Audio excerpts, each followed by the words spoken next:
کی بات ہے کہ ہمارے رب نے ایک نیکی ہم سے کروا کے جو پریشانی تھی وہ بھی ختم کر دی اور نیکی کا ثواب ہمیشہ کے لیے ہمارے اعمال میں درج کر دیا.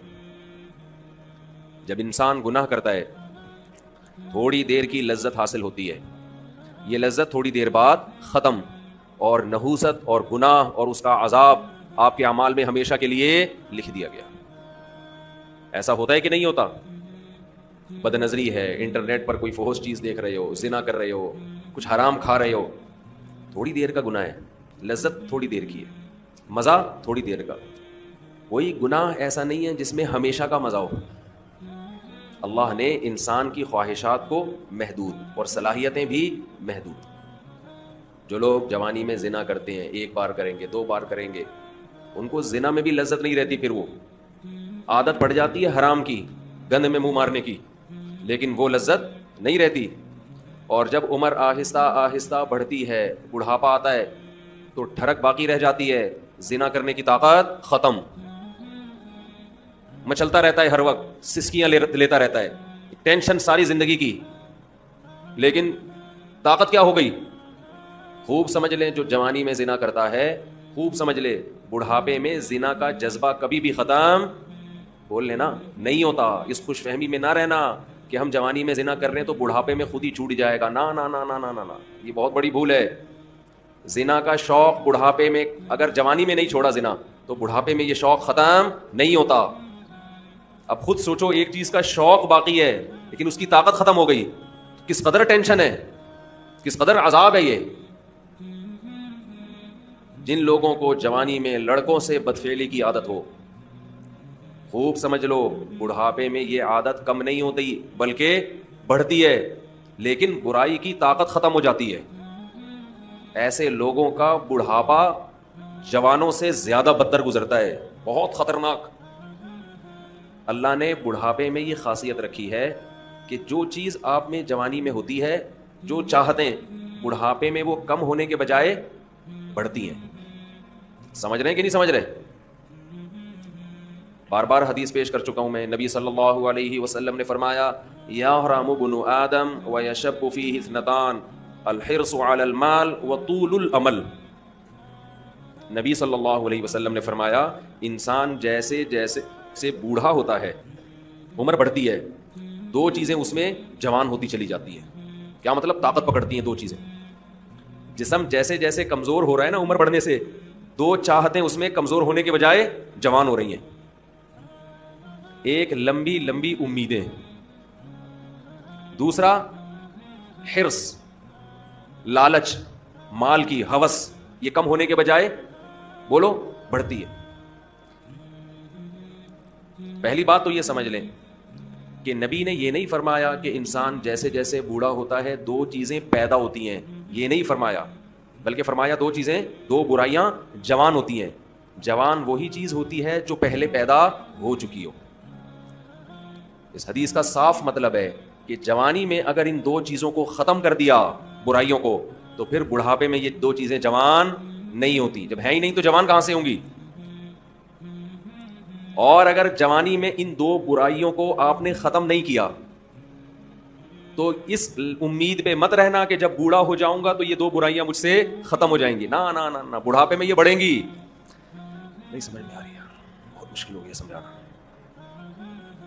میں سمجھا پا رہا ہوں اپنی بات؟ لوگ کیا کرتے ہیں, جوانی میں پلان بنا رہے ہوتے ہیں, موت کی تیاری نہیں کرتے نا.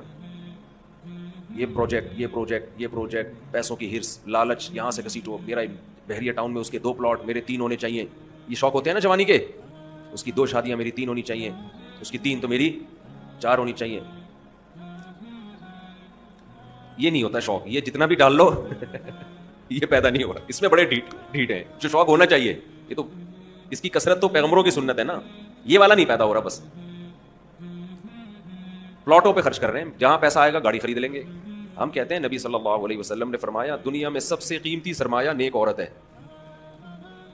اس پہ خرچ کرنے کے لیے تیار نہیں. ارے نہیں, ایک اور گھر بنا لو, ایک اور گاڑی خرید لو, چلو آپ کی ٹینشن ہے, آپ جو مرضی کریں. تو پھر میرا بیان کا رخ چینج ہو جاتا ہے. تو 2 برائیاں. جوان آدمی کیا کرتا ہے, بحریہ ٹاؤن میں 2 پلاٹ ہونے چاہیے, اس کے پاس اس کے 1 کروڑ روپے کماتا ہے تو میں 2 کروڑ روپے کماؤں. اس کو جب موت یاد دلائی جائے کہ ابے تھوڑے دنوں میں مر جائے گا, قبر جب تو پلاٹ خریدتا ہے تو قبرستان بھی تو جا کے دیکھا کرنا, قبرستان بھی تو جا کے دیکھ, تھوڑے دنوں میں وہاں جائے گا. تو شیطان اسے کیا کہتا ہے, بھائی تھوڑے دنوں میں کون آ رہا ہے, ابھی تو میں 30 سال کا ہوں, ابھی تو میں 35 سال کا ہوں, ابھی تو میں 25 سال کا ہوں, ابھی تو بڑا ٹائم ہے, ابھی تو میں ابا بنوں گا, پھر دادا بنوں گا, نانا بنوں گا, پھر بچے بڑے ہوں گے, بہت ٹائم ہے.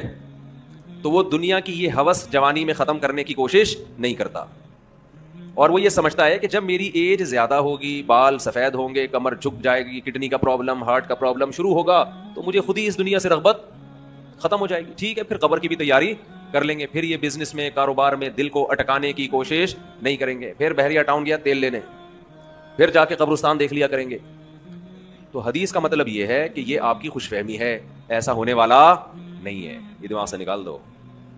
جیسے جیسے عمر بڑھے گی نا, یہ لالچ اور طول الامل, لمبی امیدیں, لمبی امیدیں کا کیا مطلب, میں بھی نہیں مروں گا, یہ امیدیں کم نہیں ہوں گی بلکہ بڑھیں گی. اور پیسوں کی جو محبت ابھی آپ کے دل میں ہے یہ کم نہیں ہوگی, یہ محبت اور زیادہ بڑھے گی. میں کمال ہے نبوت کے علوم پر, ہم نے اپنی زندگی میں جو بوڑھے ہیں نا جنہوں نے جوانی میں لالچ ختم نہیں کی, بالکل 100% اس حدیث کے مطابق ان کو پایا ہے, بالکل 100%. میں نے اپنی زندگی میں, ہم نے دونوں طرح کے بوڑھے دیکھے ہیں, سخی بھی اور کنجوس بھی. اچھا پہلے تو میں حدیث کی تشریح ذرا مکمل کر دوں, پھر مثالوں سے بات سمجھاؤں گا. حدیث میں جب بھی یہ آتا ہے نا کہ یہ 2 چیزیں ایسی ہیں یا 3 چیزیں, تو یاد رکھو حدیث میں وہ عدد مقصود نہیں ہوتا. یہاں سے بہت سے لوگ دھوکہ کھاتے ہیں. میری ایک اہل حدیث عالم سے بحث ہوئی, وہ ایصال ثواب کے منکر نا, کہ میت کے لیے آپ کوئی نیکی کر کے اس کو ثواب نہیں پہنچا سکتے. میں نے کہا دلیل کیا ہے, کہنے لگے حدیث میں آتا ہے 3 چیزوں کا ثواب ملتا ہے, صدقہ جاریہ, جو اولاد آپ کے لیے دعا کرے, اور علم ينتفع به, وہ علم جو آپ چھوڑ کے جائیں. تو 3 ہیں, چوتھی کوئی نہیں ہے. بھائی حدیث میں جب بھی یہ آتا ہے نا یہ 3 کا عدد, یہ 4 کا عدد, تو اس پر امت کا اجماع ہے کہ اس سے وہ عدد میں محصور نہیں ہوتا. اس کا مطلب ہے کہ یہ 3 تو ہیں, جو بھی اس معنی کی ہوں گی وہ سب اسی میں داخل ہیں. جیسے حدیث میں آتا ہے, ایک صحابی نے عرض کیا, یا رسول اللہ میں اپنی والدہ کے لیے صدقہ کرنا چاہتا ہوں, کیا ثواب ملے گا؟ آپ نے فرمایا ہاں. اب یہ نہیں کہ صرف صدقے میں ہی انحصار ہے, صدقہ تو ایک نیکی ہے. اس حدیث سے صاف پتہ چلتا ہے کہ نیکی جیسے اپنے لیے کی جاتی ہے, اپنے کسی مرحوم کے لیے بھی کی جاتی ہے, کی جا سکتی ہے. آپ صدقے کے لفظ کو پکڑ کے بیٹھ گئے کہ صدقہ ہے تو باقی نہیں ہے. تو صدقے میں کون سی ایسی خاص بات ہے؟ اصل میں تو حدیث میں اصول اور ضابطہ بیان کر دیا جزیات کے ضمن میں. قرآن و سنت کی عادت ہے کہ جزیہ بیان کر کے لا بیان کیا جاتا ہے. جیسے قرآن کہہ رہے ماں باپ کو اف نہ کرو, تو یہ ایک جزیہ ہے, لیکن اس کے ضمن میں ایک لا بیان کر دیا کہ تکلیف نہ پہنچاؤ, کیونکہ اف کہنا بھی کیا ہے, تکلیف ہے. تو بیسک تکلیف پہنچانا ہے, اف کا لفظ یہ اصل مقصد نہیں ہے. اسی وجہ سے ہماری نظر میں جو راجح قول ہے دلیل کے لحاظ سے وہ یہی ہے کہ ایصال ثواب صدقہ کر کے بھی کیا جا سکتا ہے اور کسی بھی نیکی کے ذریعے کیا جا سکتا ہے. یہاں پر پھر ایک اعتراض ہوتا ہے, یہ اعتراض کا جواب دے کے پھر آتا ہوں اصل, کیونکہ پھر لوگ شارٹ کلپ بنا کے آدھی چیز چلاتے ہیں. اعتراض یہ ہوتا ہے کہ صحابہ کرام سے ثابت کیوں نہیں ہے کہ کسی نے قرآن پڑھ کے ثواب پہنچایا ہو. سمجھتے ہیں؟ نہیں آ رہی سمجھ میں. ہمارے اہل حدیث حضرات اکثر یہ سوال کرتے ہیں کہ پھر صحابہ نے ایصال ثواب کیوں نہیں کیا. اس کا جواب یہ ہے کہ ایصال ثواب نام ہے اس نیت کے ساتھ نیکی کرنا کہ یہ ثواب کس کو پہنچے, مرحوم کو پہنچے. یہ نیت ہے امر باطن. ہمارے سامنے صحابی کی نیکی تو آئے گی, ان کا دل کا ارادہ ہمارے سامنے نہیں آئے گا. جیسے ایک صحیح حدیث تو آ گئی ہمارے سامنے کہ صحابی نے نبی سے پوچھا کہ میں صدقہ کر رہا ہوں, نیت کیا ہے؟ والدہ مرحوم یا والد مرحوم کے لیے کنواں بنا رہا ہوں. اب باقی جس صحابی نے اپنے کسی مرحوم کے لیے کیا کیا وہ تو ان کے دل کی حالت تھی نا, ہمارے سامنے تو وہ عمل آئے گا, دل کی نیت تھوڑی ہمارے سامنے آئے گی. ہاں اجتماعی سطح پہ کسی نے مرحوم کے لیے کچھ کیا ہوتا, وہ پھر چھپنے والا کام نہیں تھا, وہ نقل ہوتا, اور ایسی کوئی حدیث نقل نہیں ہے. اس لیے ہم کہتے ہیں اجتماعی سطح پہ ایصال ثواب ناجائز ہے, بدعت ہے. نہیں آئی بات میرا خیال. اخفل طریقے سے انفرادی طور پر آپ کوئی نیکی کریں مرحوم کے لیے ٹھیک ہے, لوگوں کو جمع کر کے کریں, یہ عمل کیا بن جائے گا؟ بدعت. کیونکہ اگر جمع کر کے کرنا جائز ہوتا تو پھر یقیناً صحابہ سے ثابت ہوتا, پھر یہ عمل چھپنے والا تھا نہیں. سمجھ میں آ رہی ہے بات؟ کہ آپ اگر چھپ کے, یعنی قرآن خوانی میت کے ایصال ثواب کے لیے ہم اس عمل کو بدعت سمجھتے ہیں, کیونکہ یہ ثابت نہیں ہے. حضرت ابو بکر کا انتقال ہوا تو حضرت عمر نے کوئی پبلک کو بلایا کہ آ جاؤ ہمارے یہاں قرآن خوانی ہو رہی ہے, تمبو لگا ہوا بھی آ جاؤ.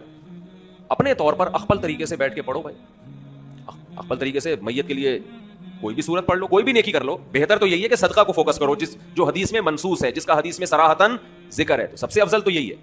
اس کی مثال ایسے ہے کہ جیسے صحابی نے پوچھا میں کنواں بنانا چاہتا ہوں, اب آپ کہیں کہ کنواں بنانا تو جائز ہے, مسجد بنانا جائز نہیں ہے, کیونکہ حدیث میں مسجد کا ذکر نہیں ہے. تو بھائی کنواں بھی ایک نیکی ہے, مسجد بھی ایک نیکی ہے. تو جیسے کنواں بنانا جائز ہے تو سڑکیں بنانا بھی جائز ہے, مسجد بنانا بھی جائز ہے, سرائخ بنانا بھی جائز ہے, سبیل بنانا بھی جائز ہے. تو ایسے صدقے کے علاوہ بھی نیکی کیا ہے, جائز ہے. تو خیر یہ تو درمیان میں ایک مسئلہ آ گیا جو اصل موضوع میں لے کے چل رہا تھا, اب ہم اس کی طرف آتے ہیں. تو میں یہ کر رہا تھا, یہ جو حدیث میں آتا ہے نا کہ 2 برائیاں ایسی ہیں کہ جوانی میں اگر آپ نے ان کو ختم نہیں کیا تو بڑھاپے میں وہ برائیاں کم ہونے کے بجائے بڑھتی ہیں. تو اس سے مراد صرف 2 برائیاں نہیں ہیں, یہ 2 تو مثال بیان کی گئی ہے. مطلب یہ کہ انسان میں جتنی خواہشات ہیں اگر جوانی میں ان خواہشات کو ختم نہیں کیا تو بڑھاپے میں وہ خواہشات کم نہیں ہوں گی بلکہ اور زیادہ بڑھ جائیں گی. لوگ کہتے ہیں بڑھاپے میں تو انسان کمزور ہو جاتا ہے تو خواہشات بڑھیں گی کیسے؟ او بھائی, خواہش کو پورا کرنے کی طاقت ہونا الگ چیز ہے, خواہش کا جذبہ پیدا ہونا الگ چیز ہے, طاقت نہیں ہوگی. صلی اللہ علیہ وسلم نے جو مثال دی ہے نا کہ 2 چیزیں جوان ہوتی ہیں, تو وہ 2 برائیوں سے مراد صرف 2 نہیں ہے بلکہ جو بھی بری خواہشات ہیں بڑھاپے میں کم ہونے کے بجائے بڑھتی. اسی طرح اچھی خواہشات اگر جوانی میں اچھی عادتیں ہیں تو بڑھاپے میں وہ اچھی عادتیں کم ہونے کے بجائے جوان ہو. اگر آپ کو جوانی میں اللہ سے محبت ہے, بڑھاپے میں یہ محبت اور زیادہ بڑھ جائے گی. جوانی میں دنیا کو مسافر خانہ سمجھتے ہو, دل نہیں لگاتے, بڑھاپے میں بالکل لفٹ کرانا چھوڑ دو. ہم نے دونوں طرح کے بوڑھے دیکھے ہیں, سخی بھی اور کنجوس بھی. جو سخی ہوتے ہیں وہ بہت سخی ہوتے ہیں کیونکہ وہ جوانی میں سخی ہوتے ہیں نا, تو یہ سخاوت بڑھاپے میں ان کی بہت زیادہ بولو بڑھ جاتی. پھر وہ جاگیروں سے دل لگانا بالکل چھوڑ دیتے ہیں, بالکل چھوڑ دیتے ہیں. اور جو کنجوس ہوتے ہیں نا جوانی میں, بڑھاپے میں اللہ کی پناہ آدمی کانوں کو ہاتھ لگا, نوٹ نظر نہیں آ رہے ہوتے, ایسے ایسے گن رہے ہوتے ہیں بیٹھ کے. میں نے بھی اپنی آنکھوں سے دیکھا ہے, نظر نہیں آ رہا نوٹ, دیکھ رہے ہیں یار کم تو نہیں پڑ گیا, یوں کر کے نا چیک کر رہے ہیں کہ اس میں اصلی ہے. ابے اب تو نقلی بھی ہے تو کیا کرنا ہے, اب تو اگر نقلی بھی ہے تو اپنے دانت نہیں ہے کھانے کے لیے, پیٹ میں آنت نہیں ہے کھانے کے لیے, چبانے کے لیے دانت نہیں, کھانے کے لیے آنت نہیں, تو اصلی نقلی کا رہ کیا گیا؟ شوگر کے آپ مریض ہیں, مٹھائی آپ نہیں کھا سکتے. اب تو آپ کو بچے پال رہے ہیں, اللہ اللہ کرو, مصلے پہ ٹائم گزارو اور نکل لو پتلی گلی سے. اللہ زندگی دے سارے بوڑھوں کو, لیکن اب تو یہ سوچ ہونی چاہیے نا, نہیں جناب ایسے ایسے گر رہے ہوتے ہیں, اتنے لالچ, اتنی ہوس, اور ایسا پراپرٹی میں دل لگائیں گے, ادھر پلاٹ. ایک بوڑھے کا فون آیا میرے پاس, کی غیبت اس لیے نہیں, کسی کو کیا پتا کس کی بات کر رہا ہوں, میرا خیال ہے 85 سال تو ان کی عمر ہوگی, اور 10 قسم کی بیماریاں. کہنے لگے, رو رہے تھے میرے بیٹے کا کاروبار کا نقصان ہو گیا, گھر میں بڑے مسائل آ رہے ہیں, رزق کی تنگی ہے, میں بہت ٹینشن میں ہوں. میرا دل مجھے ترس آیا, میں ان کا مذاق نہیں اڑا رہا, مجھے ترس آیا. میں ان سے کہوں کہ حضرت آپ کی کیا رزق کی تنگی, آپ کی زندگی گزر چکی ہے, آپ نے ویسے ہی 2 پاپے صبح چائے میں ڈال کے کھانے ہیں بھائی, دوپہر دردو ہونے والے کھچڑی کے کھانے ہیں, زندگی گزر گئی. اب ان چیزوں میں کیا رکھا ہے؟ جو بیٹا جس کا کاروبار ڈوب گیا اس کو اتنی ٹینشن نہیں ہو رہی, جس نے آگے زندگی گزارنی ہے ابا کو اس سے زیادہ ٹینشن ہو رہی. لیکن ہم نے نیک بوڑھے بھی دیکھے ہیں, نیک بوڑھے بھی دیکھے. ہمارے نانا, اللہ تعالیٰ مغفرت فرمائے, نانا نانی دونوں, میرے نانا کی بھی 99 سال ماشاءاللہ عمر تھی, نانی نے بھی بڑی عمر پائی ہے. جب بھی ہم ان کے پاس جاتے تھے نا تو وہ شاعری شروع کر دیتے تھے قبر کی آخرت کی, ٹھیک ہے, گھر جسے سمجھے ہو وہ تم گھر نہیں.